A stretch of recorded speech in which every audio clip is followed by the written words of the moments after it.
US President Donald Trump says the Saudi-Israel deal would be a dream, but he wants the kingdom to take that step on its own timeline. Speaking in Riyadh during a major investment forum, Trump confirmed the US will deepen security ties with Saudi Arabia, announcing $142 billion in defense deal. But normalization with Israel, something the Biden administration heavily pushed, is no longer a condition.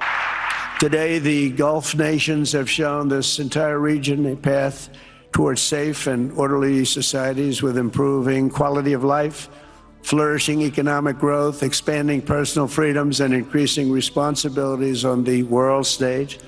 After so many decades of conflict, finally it is within our grasp to reach the future that generations before us could only dream about, a land of peace, safety, harmony, opportunity, innovation, and achievement right here in the Middle East. So beautiful. It's such a beautiful thing that's happening. I guess, the people that are here can't even really appreciate it because you see it happening, and it's when you come to a place that you haven't seen in 5 years or 10 years or 20 years that it's even more incredible.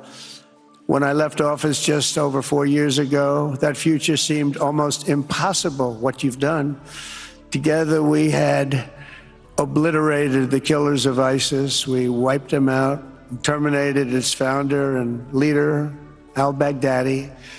We had healed the divide in the Gulf Cooperation Council, it's a very big deal, and united the nations of the region to stand against the enemies of all civilization. We'd imposed unprecedented sanctions on Iran and starved the regime of resources to fund terror. They were unable to fund anything because they had no money left. They had no money. But the new administration came in and let them have a lot of money, and you saw what happened. It was not money well spent. And with the historic Abraham Accords that we're so proud of, all the momentum was aimed at peace.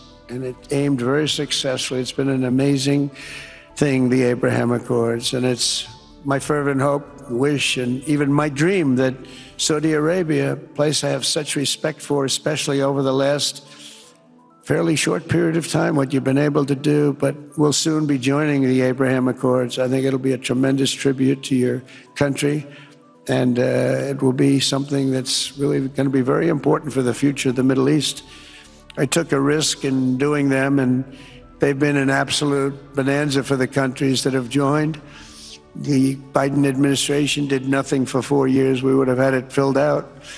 But it will be a special day in the Middle East with the whole world watching when Saudi Arabia joins us, and you'll be greatly honoring me, and you'll be greatly honoring all of those people that have fought so hard for the Middle East. And I really think it's going to be something special, but you'll do it in your own time, and that's what I want, and that's what you want, and that's the way it's going to be. The shift signals growing frustration within the Trump administration over Israel's continued military campaign in Gaza and its refusal to engage on a two-state solution. So far, Trump has avoided mentioning normalization in official announcements, and Israel is not on the itinerary for his Middle East trip, which includes stops in Qatar and the UAE. Saudi officials have described Israeli actions in Gaza as genocide, making any near-term diplomatic breakthrough unlikely. Meanwhile, Trump has also resumed back-channel talks with Iran and supported a ceasefire with the Houthis, all without Israeli involvement. These moves suggest the US is recalibrating its Middle East policy, focusing more on Gulf partnerships than on aligning its interests with Israel's current direction.